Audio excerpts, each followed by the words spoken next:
안녕하세요. 저는 결혼한 지 이제 2년 된 초보 아기 엄마입니다. 제 아기는 이제 겨우 5달 된 젖먹이 아기예요. 아직도 하루하루가 정신없이 흘러가고 아이의 작은 움직임 하나에도 마음이 쏠립니다. 남편과는 2살 차이가 나고 결혼까지 오기까지는 정말 많은 우여곡절이 있었습니다. 돌이켜보면 기분 상하는 일도 수없이 많았고 파혼을 생각한 순간도 여러 번 있었어요. 그런데 결국 저는 그 모든 걸 참고 결혼을 이어갔습니다. 아마 그만큼 제가 남편을 많이 사랑했기 때문이겠죠. 그게 아니었다면 이렇게까지 버티지 못했을 거예요. 솔직히 말씀드리면 저는 결혼 전부터 시댁이 너무 싫었습니다. 제 친정은 분위기가 늘 따뜻했습니다. 가족들끼리 갈등이라고 해봐야 사소한 말다툼 정도였고 언제나 웃음이 끊이지 않는 집이었거든요. 그래서 저는 큰 어려움이나 서러움 없이 자랐습니다. 그런데 결혼을 하고 시댁이라는 새로운 울타리에 발을 들여놓자마자 벽에 부딪히는 기분이 들었습니다. 아무리 좋게 생각하려 해도 시부모님은 상식이 통하지 않는 분들이었어요. 그들의 행동 하나하나가 이해하기 힘들었고 받아들이려 하면 할수록 더 벅찼습니다. 특히 시어머니는 결혼 준비 과정에서부터 저를 당혹스럽게 만들었습니다. 아들 결혼임에도 불구하고 거의 관심이 없으셨거든요. 신혼집을 어디에 마련했는지, 식장을 어디로 선택했는지 단 한 번도 묻지 않으셨습니다. 관심을 가지면 돈을 내놓아야 할 것 같아서 일부러 외면하는 듯 보였어요. 늘 우리 형편이 어렵다, 돈 없다는 말씀만 하셨습니다. 그러다 결국 마지못해 도와주신 게 2천만 원이었습니다. 사실 그마저도 큰 돈이라 고맙게 생각하려 했습니다. 그런데 문제는 그 후였습니다. 마치 집 몇 채라도 해준 것처럼 온갖 생색을 다 내셨거든요. 작은 도움 하나를 주셨음에도 그걸로 평생 갚아야 할 빚처럼 말씀하시니 저는 참 황당했습니다. 내 시댁이 이렇게 큰 도움을 줬다는 식으로 은근히 강조하실 때마다 제 마음속에 불편한 돌덩이가 하나씩 쌓여갔어요. 결혼 준비 과정에서 저는 예단비와 반상기, 이불, 녹그릇, 명품 가방 등등 빠짐없이 챙겨서 시댁으로 갔습니다. 솔직히 제 형편에는 결코 가벼운 짐이 아니었어요. 하지만 며느리로서 예의라 생각하고 하나하나 정성껏 준비했습니다. 그런데 시어머니의 태도는 제 마음을 단번에 무너뜨렸습니다. 그분은 제 앞에서 태연하게 봉투를 열더니 그 안에 든 돈을 직접 세기 시작하셨습니다. 아, 1,000만 원이네. 그 말이 제 귀에 꽂히는 순간 얼굴이 화끈거렸습니다. 잠시 후에는 준비해간 물건들을 하나하나 열어보며 점검을 하셨습니다. 마치 검사하듯 꼼꼼하게 확인하시더니 만족스러운 표정으로 변하며 또다시 말을 이어가셨습니다. 너 예물은 적게 해라. 욕심내지 마라. 그 말이 저를 얼마나 무안하게 했는지 모릅니다. 제 성의와 마음은 보려 하지 않고 오직 자기 기준으로 판단하는 모습에 가슴이 철렁 내려앉았어요. 눈치 없는 시아버지는 그 옆에서 또 엉뚱한 말씀을 하셨습니다. 올 때 회는 안 떠왔어? 알고 보니 시아버지가 회를 워낙 좋아하신다고 했죠. 그래서 그 후로 제가 시댁에 갈 때마다 늘 회를 떠가야 했습니다. 사실 처음으로 시댁에 정식으로 인사드리러 갈 때도 시아버지가 굳이 수산시장에 가서 회를 떠오라고 하셨습니다. 그때부터 저는 이 집은 뭔가 다르다는 불안감을 느꼈습니다. 솔직히 말씀드리면 파혼 위기가 몇 번이나 있었습니다. 결혼 준비 과정에서 작은 일에도 마음이 상했고, 그럴 때마다 이 결혼 정말 맞는 걸까? 라는 의문이 머리를 스쳤어요. 하지만 제 눈에는 남편만 보였습니다. 눈에 콩깍지가 씌었다는 말이 딱 맞았습니다. 결국 수많은 우여곡절 끝에 결혼식을 올리게 된 겁니다. 신혼여행을 다녀오고 나서 시댁에 다시 인사를 드리러 갔을 때의 일은 아직도 잊을 수 없습니다. 시어머니가 저를 똑바로 바라보며 이런 말씀을 하셨습니다. 너 그거 아니? 막내 며느리가 제일 만만하다. 그 눈빛은 차갑게 번뜩였고 저를 째려보듯 바라보셨습니다. 그 말씀을 한 번도 아니고 몇 번이나 반복하셨습니다. 그때 저는 깨달았습니다. 아, 이게 말로만 듣던 기선제압이라는 거구나. 하지만 그 자리에서는 아무 말도 할 수 없었습니다. 머릿속이 하얘져서 대꾸할 말조차 떠오르지 않았거든요. 저는 그저 멀뚱멀뚱 시어머니의 얼굴만 바라보고 있었죠. 다음번에는 시아버지께서 직접 전화를 하셔서 오라고 하셨습니다. 저는 이번만큼은 시댁에 잘 보여야겠다는 마음으로 이것저것 정성껏 사가지고 갔습니다. 그동안 섭섭했던 일이 많았지만 그래도 며느리로서 잘해야 한다는 생각을 버리기가 쉽지 않았거든요. 그런데 제가 들고 간 물건들을 시부모님은 거들떠보지도 않았습니다. 시어머니는 고맙다는 말 대신 또다시 이해할 수 없는 말씀을 꺼내셨습니다. 너 땡땡이 시험 본다고 찹쌀떡 사줬다며? 근데 그 떡이 맵쌀이 섞였나 보더라. 그래서 걔가 떨어진 거야. 저는 순간 귀를 의심했습니다. 사촌 시동생이 임용시험을 준비 중이었는데 시험 보기 전에 제가 응원의 마음으로 찹쌀떡을 보낸 적이 있었습니다. 그런데 시험에 떨어진 걸 제 탓으로 돌리시는 거였어요. 찹쌀떡 속에 맵쌀이 섞였다는 황당한 이유까지 붙이시며 마치 제가 일부러 방해라도 한 사람처럼 몰아가셨습니다. 그 억지스러운 논리에 기가 막혀 말이 나오지 않았습니다. 저는 마음속으로 정말 어이없다라는 생각만 수없이 되뇌었죠. 그 이후에도 상황은 나아지지 않았습니다. 또다시 시댁에 갔을 때 시어머니는 한술 더 뜨는 말씀을 하셨습니다. 너희 앞으로 돈 버는 거 나한테 맡겨라. 내가 생활비로 쓰고 남으면 저축해 줄게. 그 말을 들은 순간 저는 정말 기가 막혔습니다. 며느리 부부의 경제권까지 손에 쥐고 싶다는 건가 싶었거든요. 그때는 차마 웃음조차 나오지 않았습니다. 그냥 이분은 제정신이 아니구나라는 생각만 들었어요. 그제야 저는 마음을 고쳐 먹었습니다. 이 집안에는 잘해드려야 할 이유가 없구나. 잘하면 잘할수록 당연한 듯 더 큰 걸 요구할 뿐이겠구나. 그 사실을 깨닫고 나니 제 태도도 바뀌었습니다. 그동안은 어떻게든 좋은 며느리로 보이려고 노력했지만 이제는 쓸데없는 기대를 접어야겠다고 결심했습니다. 저희는 결혼한 지 한 달 만에 아이가 생겼습니다. 너무나 감사하고 벅찬 일이었죠. 그런데 정작 시부모님은 그 소식을 들으시고도 단 한 번도 축하한다는 말씀을 하지 않으셨습니다. 저는 그때 마음이 무너졌습니다. 다른 말씀은 차라리 안 하시는 게 나았을지도 모릅니다. 그런데 오히려 상처 주는 말들만 쏟아내셨습니다.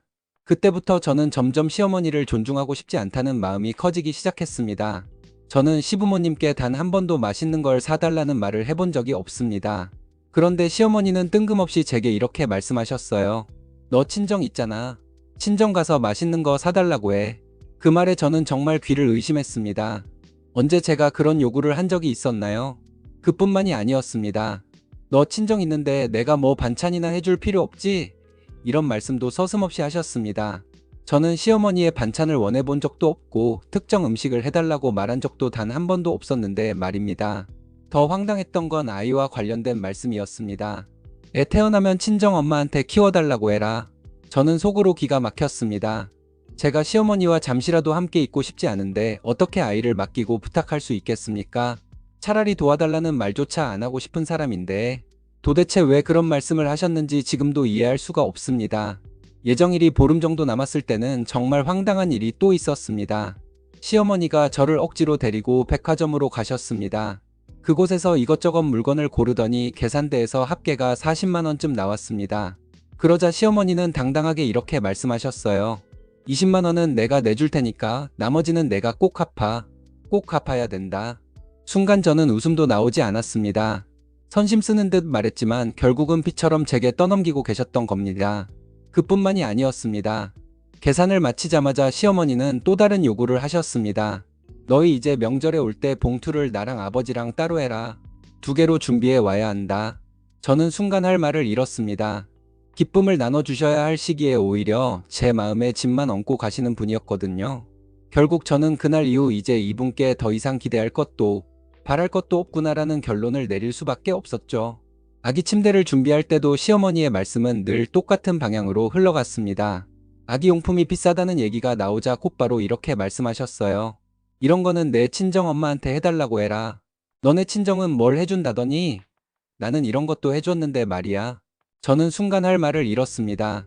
아기 침대를 준비하는 일은 저와 남편이 감당해야 하는 몫이라 생각했지. 누구에게 떠넘길 생각은 추호도 없었습니다. 그런데도 시어머니는 늘 친정을 들먹이며 은근히 비교하고 본인 스스로는 작은 도움을 크게 생색내셨죠. 게다가 임신 후반부로 갈수록 더 기가 막힌 말을 서슴지 않고 내뱉으셨습니다. 내가 굳이 병원에 갈 필요 있겠냐? 너희끼리 알아서 잘 나아라. 너 친정 있잖니? 며느리의 첫 출산인데 축하와 격려는커녕 오히려 무책임한 말만 하시는 모습에 참담했거든요. 차라리 아무 말도 안 하셨다면 나았을 겁니다. 그때 남편이 옆에서 나섰습니다. 엄마, 왜 그런 식으로 말씀하세요? 말이 너무 심하잖아요. 남편이 용기를 내어 항의하니 시어머니는 곧바로 발끈하며 성질을 내셨습니다. 내 입 가지고 하고 싶은 말도 못하냐?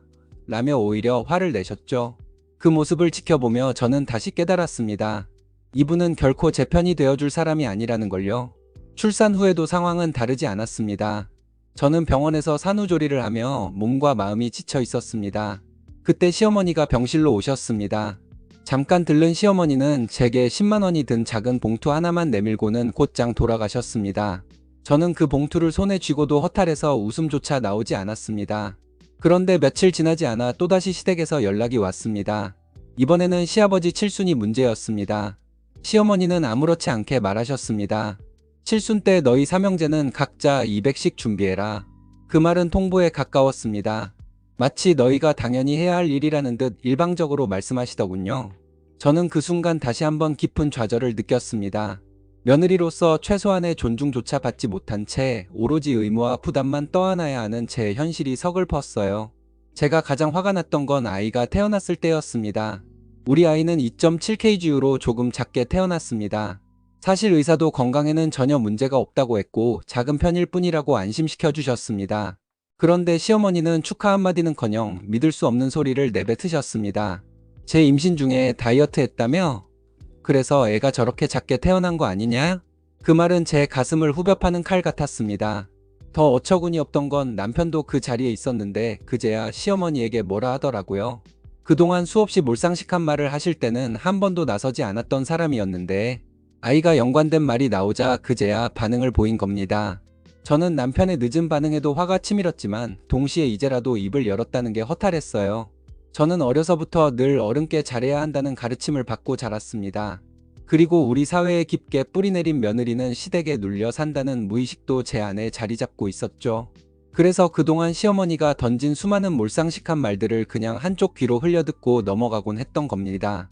하지만 이번만큼은 달랐습니다. 아이가 직접적으로 언급되자 도저히 넘어갈 수 없었거든요. 저는 용기를 냈습니다. 시어머니 앞에서 단호히 말했습니다. 어찌 그런 말씀을 하십니까? 아이 가진 엄마가 어떻게 몸매 관리한다고 다이어트를 하겠습니까? 지금 말씀하신 게 확인된 사실입니까? 대체 왜 그렇게 막말을 하시는 겁니까? 제 목소리는 떨렸지만 마음속 분노는 너무 커서 멈출 수 없었습니다. 그러자 시어머니는 곧바로 발끈하셨습니다. 어른한테 싸가지 없이 군다 라고 소리를 치며 저를 몰아세우셨죠. 거기서 멈추지 않고 그날 저녁엔 제 친정엄마에게 전화를 걸어 소리를 지르셨습니다. 딸 교육을 어떻게 시켰길래 얘가 이러냐 며 악다구니를 쓰셨다더군요.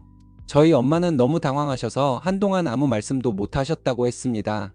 결국 흥분을 가라앉히고 나서야 조심스럽게 말씀하셨다고 해요.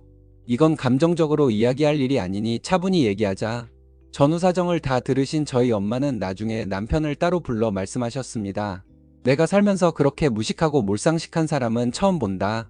다시는 그런 무식한 행동 못하도록 내가 알아서 막아라. 그 말에는 단호함이 담겨 있었습니다. 그 사건 이후로 저는 시댁과의 관계를 완전히 줄여버렸습니다. 연락도 거의 하지 않았고 일부러 찾아뵙는 일도 없었습니다. 그래도 친정은 늘 명절마다 성의를 다해 시댁에 선물을 보냈습니다. 그런데 시댁은 답례는커녕 감사 인사조차 하지 않았습니다. 처음엔 단순히 성격 차이려니 하고 넘겼지만 결국 이런 일들이 쌓이고 쌓여 이번 사단이 터진 것이었어요. 참고로 제 남편은 삼형제 중 막내입니다. 위로 형님 두 분이 계신데 두 분 모두 결혼을 하셨습니다. 첫째 아주버님은 한때 심각한 이혼 위기를 겪으셨다고 들었습니다. 결혼 초기에 시어머니가 형님 친정에 직접 전화를 해서 가정교육을 어떻게 시켰길래 며느리가 저렇냐라는 식의 막말을 하셨다고 해요. 그 일로 부부 사이가 틀어져서 이혼 얘기까지 나왔다고 합니다. 그런데 마침 아주버님이 해외 근무를 나가게 되면서 형님도 함께 나가게 되었고 낯선 곳에서 함께 살다 보니 위기를 겨우 넘겼다고 하시더군요. 외국 생활이 쉽지 않아도 서로를 의지하며 살아낸 결과였겠죠. 그곳에서 아이도 낳고 가정을 꾸리셨고 지금은 다시 한국으로 돌아와 잘 살고 계십니다. 둘째 아주버님은 사정이 조금 다릅니다. 자세한 내막은 저도 정확히 알지 못하지만 이미 오래전부터 시댁과 연을 완전히 끊고 지내신다고 합니다. 특별한 명절이나 일이 있어도 왕래조차 하지 않고 사실상 독립적인 삶을 사는 거죠. 아마도 그분도 시어머니와 깊은 갈등을 겪었던 게 아닌가 싶습니다. 그렇지 않고서야 그렇게 완전히 선을 긋고 살기는 쉽지 않겠죠. 저는 시댁에서 첫째 형님이 시어머니에게 하는 모습을 보며 처음엔 의아했습니다. 겉으로 보기에는 형님이 가정교육을 잘 받지 못한 것처럼 보일 수도 있었거든요. 말하는 방식이 너무 직설적이고 하고 싶은 말은 참지 않고 다 하셨으니까요. 하지만 시간이 지나면서 깨달았습니다. 그건 결코 무례함이 아니라 자신을 지키기 위한 당당한 태도였습니다. 형님은 시댁에 해야 할 도리는 빠짐없이 다 하시면서도 부당한 대우나 몰상식한 말에는 단호히 맞서셨습니다. 그런 모습이 처음에는 낯설었지만 결국 저에게는 존경스러워 보였어요. 특히 형님은 저에게 종종 이런 말씀을 하셨습니다. 외국 나가서 너무 외롭고 힘들다 보니 심지어 진상인 시어머니도 그립더라. 그 말을 들었을 때 저는 놀라기도 하고 한편으로는 씁쓸하기도 했습니다. 그렇게 힘든 상황에서도 시댁을 떠올렸다는 건 결국 외로움이 얼마나 큰 고통인지 보여주는 것 같았거든요. 동시에 형님은 그 경험 덕분에 지금은 더욱 강단 있게 시어머니를 대하고 계신다는 생각이 들었습니다. 저는 혼자 생각이 참 많았습니다. 평생 시댁에 발을 들이지 않고 살면 아이에게 뭐라고 설명해야 할까 하는 고민이 떠나질 않았습니다. 그렇다고 억지로 시댁에 간다 해도 또 다른 문제가 있었습니다. 아이가 천박한 시어머니에게 뭘 보고 배우게 될지 두려웠습니다. 막말이 입에 붙은 분인데 그런 모습을 가까이서 보게 두는 게 과연 옳을까 싶은 거였죠. 저는 또 다른 걱정도 했습니다. 시어머니는 기회만 있으면 사돈을 봉으로 아는 듯한 발언을 서슴없이 내뱉으셨습니다. 내 친정에서 해라, 내 친정이 있잖아 라는 말들을 반복하시곤 했는데 들을 때마다 가슴에 불덩이가 떨어지는 기분이었죠. 그런데도 저는 뭐라 대꾸해야 할지 몰라 늘 속으로만 사겼습니다. 앞으로도 똑같은 상황이 생긴다면 과연 저는 어떻게 대응해야 할까? 그 생각만 하면 답이 나오지 않아 머리가 지끈거렸습니다. 그러던 어느 날 시아버지께서 전화를 하셨습니다. 목소리는 생각보다 부드러웠습니다. 내가 그동안 시어머니 때문에 마음고생을 많이 한 거 안다. 이제 그만 풀고 같이 살자. 그렇게 말씀하시더군요. 순간 저는 마음이 흔들리기도 했습니다. 그런데 곧 정신을 차렸습니다. 아버님은 막말을 하지 않는다는 점만 다를 뿐 근본적으로는 몰상식함이 똑같은 분이라는 걸 저는 이미 잘 알고 있었거든요. 저는 남편에게 그 전화를 받은 사실을 알렸습니다. 그러자 남편이 묻더군요. 당신은 어떻게 하고 싶어? 저는 잠시 고민하다가 이렇게 말했습니다. 한번 가보자. 대화로 잘 풀리면 좋은 거고 아니면 이번 기회에 확실히 내 의사를 전달하고 연을 끊겠다. 제 말에 남편은 고개를 끄덕이며 대답했습니다. 당신이 원하는 대로 하자. 이번에는 나도 당신 편에서만 얘기할 거야. 그 말을 들으니 마음이 조금은 든든해졌습니다. 결국 저는 아이를 데려가지 않기로 했습니다. 아직 어린 아기를 억지로 끌고 가는 건 무리라고 생각했거든요. 혹시라도 좋지 않은 기운을 느끼게 하고 싶지도 않았습니다. 그래서 아이는 친정에 맡기고 남편과 단둘이 시댁을 찾아가기로 했습니다. 저는 그날을 앞두고 긴장했지만 마음 한편으로는 이번에는 반드시 제 목소리를 내겠다고 다짐했어요. 시댁에 도착해보니 뜻밖에도 큰아주버님과 형님이 와 계셨습니다. 저는 순간 긴장이 되었습니다. 혹시 또 무슨 이야기가 오갈까 마음이 무거웠거든요. 그런데 형님이 먼저 다가오셔서 따뜻하게 말씀해 주셨습니다. 잘 왔다. 그동안 많이 속상했지? 그 말 한마디에 갑자기 눈물이 핑 돌았어요. 늘 차갑고 날 선말만 듣던 시댁에서 저를 향해 진심으로 건네는 위로의 말이 그렇게 크게 다가오더군요. 잠시 후 시어머니와 마주 앉아 대화의 자리가 마련되었습니다. 저는 마음속으로 이미 예상하고 있었지만 시어머니의 첫마디는 역시나였습니다. 내가 어른한테 따지듯이 말을 해서 내가 화가 난 거다. 변명인지 핑계인지 어쨌든 늘 본인 잘못은 없다는 태도였죠. 저는 그 말을 들으며 결국 또 책임을 제 탓으로 돌리시는구나 하고 고개를 끄덕였습니다. 시어머니가 더 무슨 말씀을 하려는 순간 저는 일부러 가로막았습니다. 더는 듣고 싶지도 않았고 이번만큼은 제 얘기를 해야겠다고 마음먹었기 때문입니다. 저는 차분하지만 단호한 목소리로 말했습니다. 세상에서 가장 어려운 곳이 사돈댁인데 어머님은 제 친정엄마에게 직접 전화를 걸어 소리를 지르셨습니다. 그건 누가 들어도 망발입니다. 그런데도 사과 한마디 없으신 걸 보면 어머님은 상식이 통하는 분은 아닌 것 같습니다. 제 말이 방 안을 가로지르며 울렸습니다. 그 순간 공기가 무겁게 가라앉았지만 저는 오히려 후련했습니다. 제 속마음을 꺼내는 게 얼마나 힘들었는지 모릅니다. 하지만 아이를 낳고 나서부터는 더 이상 참을 수가 없었거든요. 저는 형님을 바라보며 다시 말씀드렸습니다. 형님 죄송합니다. 하지만 저는 앞으로 시댁에 오지 않겠습니다. 제 마음이 이미 한계에 다다랐습니다. 그러자 형님은 놀라지 않고 오히려 고개를 끄덕여 주셨습니다. 그 마음 충분히 이해한다. 하고 싶은 대로 해라. 마음 가는 대로 사는 게 맞다. 그 한마디가 제게 얼마나 큰 위로가 되었는지 모릅니다. 그날 이후로 저는 더 이상 미안해하지 않기로 다짐했습니다. 저는 아이를 데리고 오지 않은 이유를 분명히 말씀드렸습니다. 어머님, 제가 오늘 아이를 안 데리고 온 건 아이가 태어났을 때 어머님이 하신 헛소리 때문입니다. 어머님 말투와 말본새가 늘 막대먹었는데 아이가 그런 걸 보고 배울까봐 더더욱 여기 오게 할 수 없었습니다. 제 말에 방 안의 공기가 순간 싸늘하게 얼어붙었습니다. 그러자 시아버지가 불쾌한 기색을 드러내며 말씀하셨습니다. 며느리가 이렇게 당돌하게 말을 하는 법이 어디 있냐? 그 순간 저는 주저하지 않았습니다. 오히려 맞받아쳤습니다. 어머님 같이 무식하고 몰상식한 분에게는 이 정도로라도 대꾸해야 합니다. 그래야 제가 제 자신을 지킬 수 있습니다. 제 대답에 시아버지는 더 이상 말을 잇지 못하셨고 분위기는 점점 팽팽해졌습니다. 옆에서 듣던 남편도 드디어 입을 열었습니다. 저도 이제 여기 안 올 겁니다. 앞으로 저희한테 연락하지 마세요. 남편의 말은 단호했습니다. 그는 이어서 부모님을 향해 말했습니다. 둘째 형님 내외가 이미 연을 끊고 산다는 걸 잘 아시잖아요. 그리고 지금 우리까지 이렇게 하게 된 거 며느리만의 문제가 아닙니다. 아들들까지 하나둘 떠나는 걸 보면 도대체 어머니 입에서 어떤 막말들이 쏟아져 나왔기에 이런 결과가 나오는지 한 번이라도 생각해 보셔야 합니다. 남편의 목소리에는 억눌려 있던 분노와 실망이 고스란히 묻어나왔습니다. 저도 덧붙였습니다. 아버님이 전화로 저를 불러내셨을 때 솔직히 조금은 기대했습니다. 이제라도 마음을 열고 풀어가자는 말씀일 줄 알았거든요. 그런데 아니나 다를까 오늘도 적반하장만 하고 계십니다. 사실 저희는 오기 전에 이미 결심을 했습니다. 만약 오늘 어머님이 또 적반하장을 하신다면 그 자리에서 바로 연을 끊자고 남편과 얘기했어요. 제 말에 시어머니는 아무 대꾸도 하지 못하셨습니다. 저는 형님을 바라보며 말씀드렸습니다. 형님, 이런 말씀을 드려서 죄송합니다.